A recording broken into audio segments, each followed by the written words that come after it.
හරි සියලු දෙනාටම සුබ දවසක් වේවායි ප්‍රාර්ථනා කරනවා. සියලු දෙනාටම සුබ දවසක් වේවායි ප්‍රාර්ථනා කරමින් අද අලුත් විදිහකට ඔයගොල්ලන්ට ජීවිතය ගැන කියලා දෙන්න සූදානම් වෙන්නේ. ඒත් එක්කම ඉංග්‍රීසි භාෂාව තුලින් කොහොමද ජීවිතයට අපේ ජීවිතයට අර්ථය සපයන්නේ කියන කාරණාව තමයි මේ පාඩම් මාලාවක් එක දිගට කරගන්න බලාපොරොත්තු වෙනවා. ඉතින් එහි පළවෙනි අදියර තමයි අද මේ ඔයගොල්ලන්ට කියන අලුත් තැනක් නේ වෙනද කාමරයේදී පාඩම් අපි කරන්නේ. අද පොඩ්ඩක් එළියට බහැලා නේ ඔයගොල්ලෝ මුණ ගැහෙන්න අරමුණු කරගත්තා. ඔයගොල්ලන්ට පේන ලස්සන කතන්දරයක් නේ මම හිතනවා I think you can see this right. When mind is weak situation is a problem right. When mind is strong situation becomes an opportunity right. මෙතන ඔයගොල්ලෝ දන්න ටිකක් එකතු කරගෙන අපි සාකච්ඡාවට යමු හොඳේ. when කියන්නේ කොට වගේ අදහසක් නේ යමක් කරනකොට වගේ අදහසක් කියන්නේ නේ. when mind is weak weak කියන්නේ දුර්වලයි. mind කියන්නේ මනස when කියන්නේ කොට එනේ. මනස දුර්වල වෙනකොට when mind is weak මනස දුර්වල වෙනකොට situation කියන්නේ අපි අහලා තියෙන වචනයක් නේ. situation කියලා කියන්නේ ඒ අවස්ථාව ඒ මොහොත කියන එක නේ. අවස්ථාව ඒ මොහොත is a problem.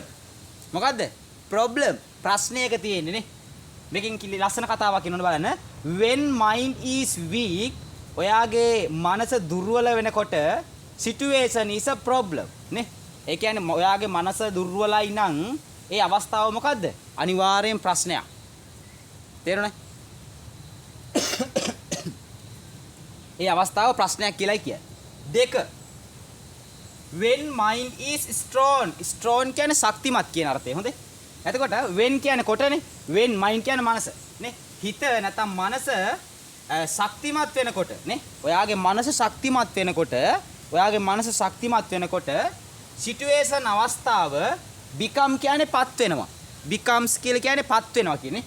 අවස්ථාව පත් වෙනවලු මොකද්ද? an opportunity කියන්නේ අවස්ථාවක් නේ. ඒ කියන්නේ ඔයාට දිනන්න තියෙන අවස්ථාවක් අන්න ඒ වගේ අවස්ථාවක් නේ. අන්න බලන්න.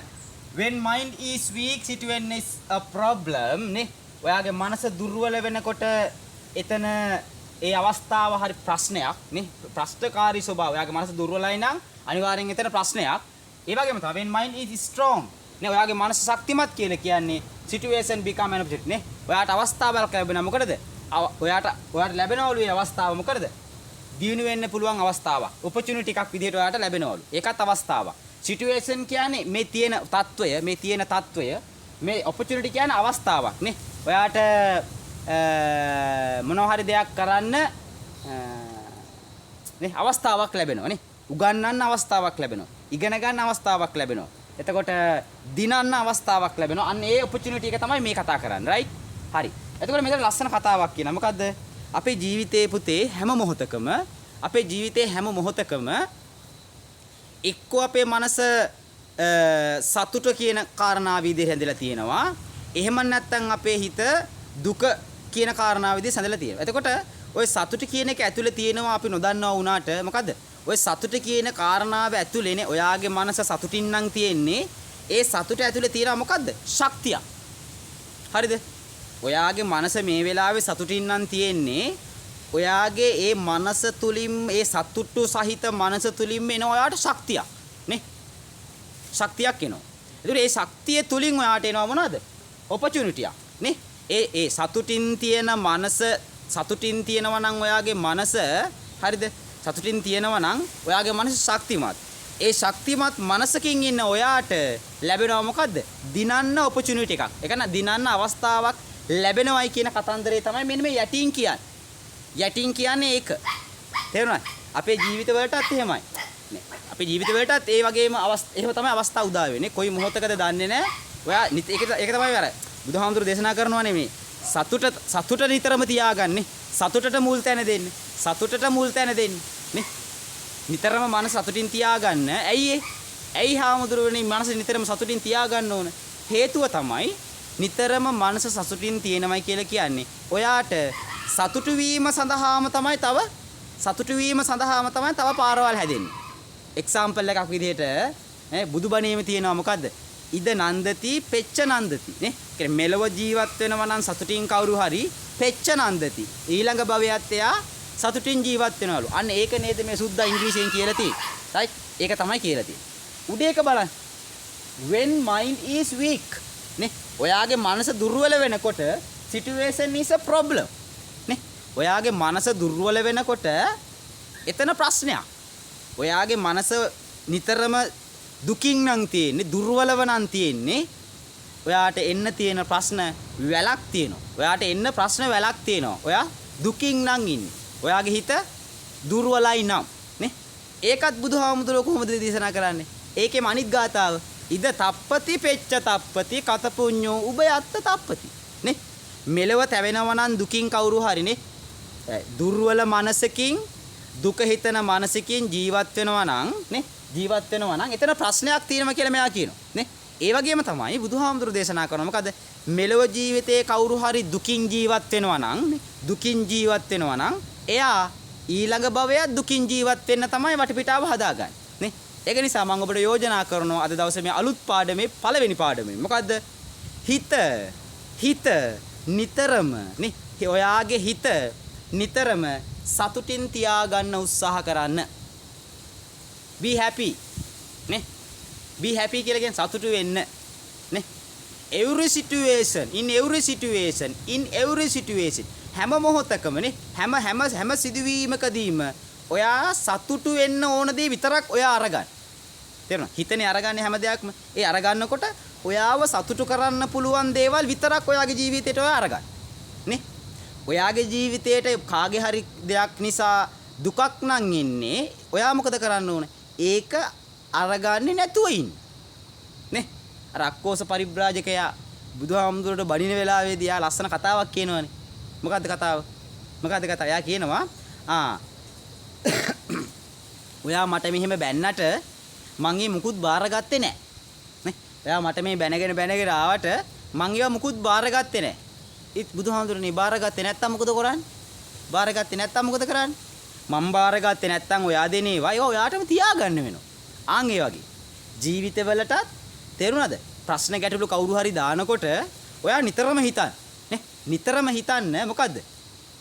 මට ඕකේ එපා. මට ඕන දේ විතරයි මං අරගන්නේ.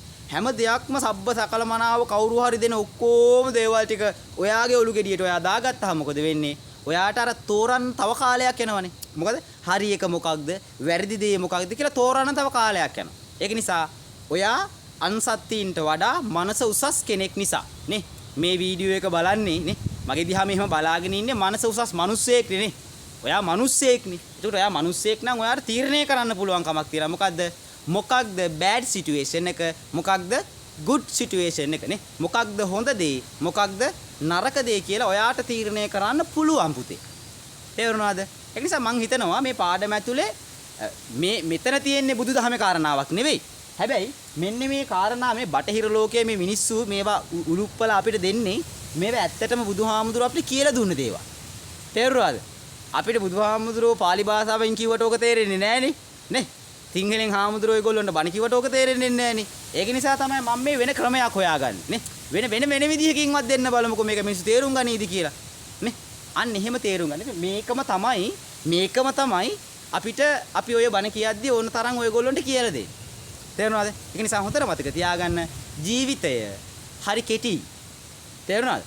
මේ ඔයාට දැන් අවුරුදු 15යි නම් තව අවුරුදු 50ක් ඔයා ජීවත් වෙන්නේ. අන්නේ ජීවත් වෙන කෙටි කාලයේ සතුටින්ම ජීවත් වෙන්න කියලායි මෙන්න මේ කතන්දරේ කියන්නේ. මොකද ඒ සතුටින් ජීවත් වෙන ඔයාට මේ ලෝකේ මේ සෝබාදහම ගොඩාක් දේවල් ලබා දෙනවා. තේරුණාද? සතුටින් ඉන්න ඔයාට ගොඩක් දේවල් ලබා දෙනවා. හැබැයි ඔයා දුකින් නම් ඉන්නේ, right? ඔයා දුකින් නම් ඉන්නේ. සෝබාදහම ඔයාට හොඳ දේවල් ලබා දෙන්නේ නැහැ. නේ? හිත තමයි හැම දෙයකටම මුල් තැන. right? එහෙනම් නැවත මෙවැනිම සාකච්ඡාවකින් මම ඔබ හමු වෙන තුරු මේ කතන්දරය නැවත ඔබගේ ජීවිතයට මොනා කරගන්න? ඇඩ් කරගන්න. ඇඩ් කරගන්නවා කියන්නේ මොකද්ද? එකතු කරගන්න. එතකොට මගේ ඒ කියන්නේ මේ channel එක යන්නෙම ඉංග්‍රීසි පාඩම්නේ. එතකොට මේ වගේ දේවලුත් කියලා දෙන ගමන් පොඩි පොඩි වචනයක් දෙකක් තුනක් අපි ඉංග්‍රීසිත් ඉගෙන ගමු. හොඳේ? ජීවිතයට ඉංග්‍රීසි. තේරුණාද? මේකේ අරමුණ තමයි මොකද්ද? thumbnail එක දාන්නේ කොහොමද? ජීවිතයට ඉංග්‍රීසි. එතනේ? ජීවිතයට බන කියලා තේරුමක් නැහැ. නේ? එතකොට ජීවිතයට ඉංග්‍රීසි කියලා දැම්මහම ඔයගොල්ලන්ට ගොඩක් දේවල් ලබා ගන්න පුළුවන් වේවි යයි සිතමින් තමයි මේ ක්‍රියාදාමයම ආරම්භ කරන්නේ. නා නැවත හමු වෙමු. හැමදෙනාටම එතෙක් නිදුක් නිරෝගී ජීවිතයක් ලැබේවායි එක සිතින් ප්‍රාර්ථනා කරනවා. හැමදෙනාටම තෙරුවන් සරණ ලැබේවා.